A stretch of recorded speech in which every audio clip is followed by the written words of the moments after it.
बिहार में पटना से 30 किलोमीटर दूर गोविंदपुर नाम का एक गांव है।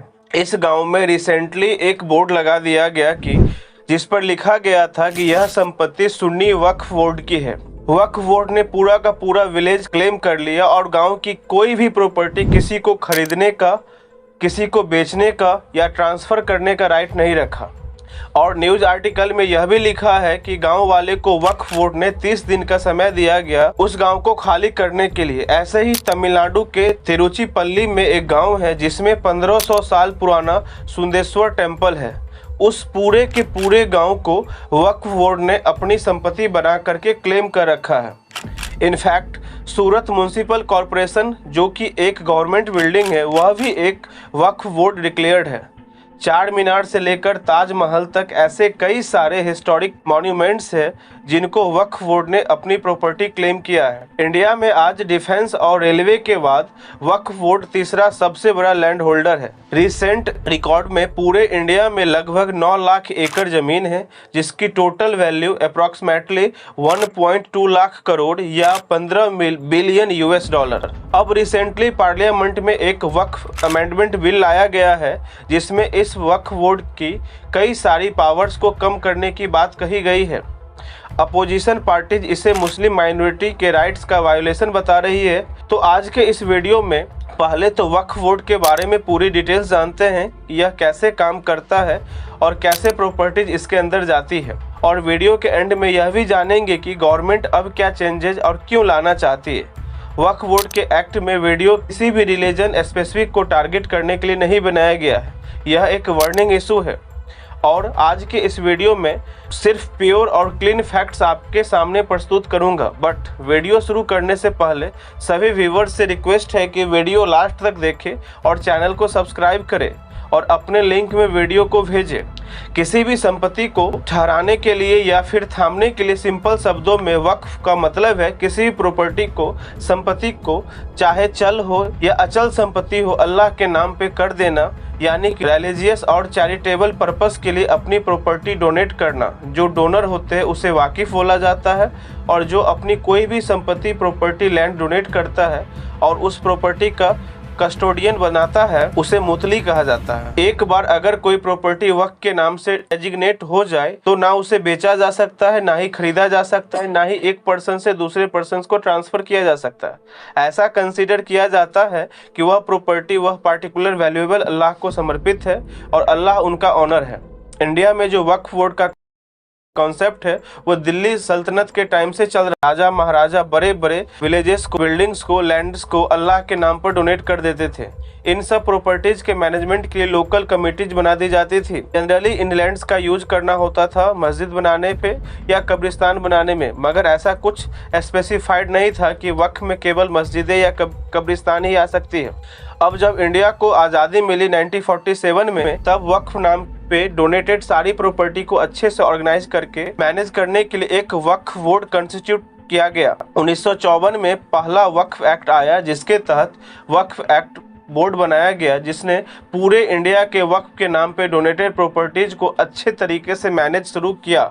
इस एक्ट के हिसाब से एक सेंट्रल वक्फ काउंसिलिंग बनाया गया और हर स्टेट में एक इंडिविजुअल वक्फ बोर्ड बनाया गया जो उस स्टेट की सारी वक्फ प्रॉपर्टीज को मैनेज करता था। और साथ में सेंट्रल वक्फ काउंसिल जिस तरह से पॉलिसीज निकालता था और जो इंस्ट्रक्शन देता था उसको फॉलो करके स्टेट वक्फ बोर्ड काम करता था। इसके बाद 1995 में एक नया वक्फ एक्ट आया जिसमें पॉलिसीज की और स्ट्रीमलाइन किया गया और बेटर किया गया कि इसमें एक मेजर चेंज हुआ 2013 में। यानी 2013 के अमेंडमेंट से पहले किसी भी वक्फ प्रॉपर्टी को केवल कोई इस्लामिक पर्सन ही डोनेट कर सकता था, मगर इस अमेंडमेंट के बाद किसी भी पर्सन्स के लिए ओपन कर दिया गया। यानी अगर आप इस्लाम है या नहीं, आप किसी भी प्रॉपर्टीज़ को वक्फ बोर्ड को डोनेट कर सकते हैं। और इस अमेंडमेंट के बाद प्रॉपर्टीज़ का वक्फ बोर्ड में कन्वर्ट होना काफ़ी इजी और तेज हो गया। इस अमेंडमेंट के बाद वक्फ बोर्ड के पास काफ़ी पावर्स भी आ गई पार्टीज को क्लेम करने की। इस अमेंडमेंट ने वक्फ प्रॉपर्टीज को सेल करना भी बैन कर दिया गया। इसमें कोई भी प्रॉपर्टीज बेच नहीं सकता। ऊपर से अगर कोई वक्फ बोर्ड की किसी भी प्रॉपर्टी पर कोई एक्रोचमेंट करता है या कब्जा करता है तो 2 साल तक की सजा का प्रावधान रखा गया। अब चलिए वक्फ बोर्ड के प्रेजेंट स्ट्रक्चर को अच्छे से समझते हैं। जैसा कि मैंने बताया कि सेंटर में एक सेंट्रल वक्फ काउंसिल होता है, हर स्टेट में वक्फ बोर्ड्स होते हैं। जनरली शिया वक्फ बोर्ड और सुन्नी वक्फ बोर्ड एक स्टेट में अलग अलग होते हैं। हर वक्फ बोर्ड का एक चेयरमैन होता है जो स्टेट गवर्नमेंट अपॉइंटमेंट मुस्लिम फेथ के होते हैं। 2 मेंबर्स होते हैं, जनरली एक मुस्लिम MLA और एक मुस्लिम MP उस स्टेट का अपॉइंट्स। टाउन प्लानर्स, मुस्लिम लॉयर्स और मुस्लिम स्कॉलर्स इस वक्फ बोर्ड के मेंबर्स होते हैं और एक CEO होता है।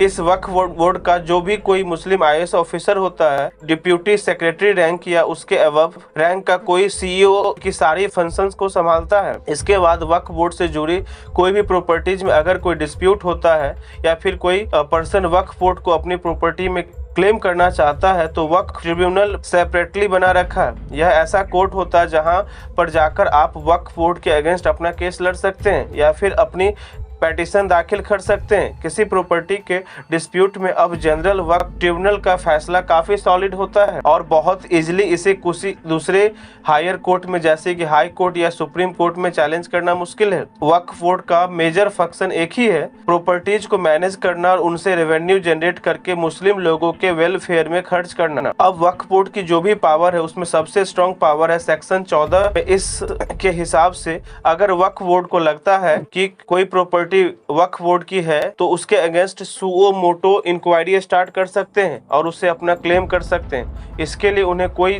बहुत ज़्यादा सब्सटेंशियल प्रूफ की ज़रूरत नहीं होती है। अब एक बार अगर वक्फ बोर्ड ने किसी प्रॉपर्टी को वक्फ डिक्लेयर करके अपने अंडर में ले लिया तो अगर किसी पर्सन को वक्फ बोर्ड के फैसले से दिक्कत है तो उसे प्रॉपर्टी अपनी प्रॉपर्टी लगती है तो वक्फ ट्रिब्यूनल में अपनी अर्जी दाखिल कर सकता है। मगर इसमें सबसे बड़ा पंगा यह है कि उस प्रॉपर्टी को अपना साबित करने का जिम्मा उस पर्सन का होगा, ना कि वक्फ बोर्ड का।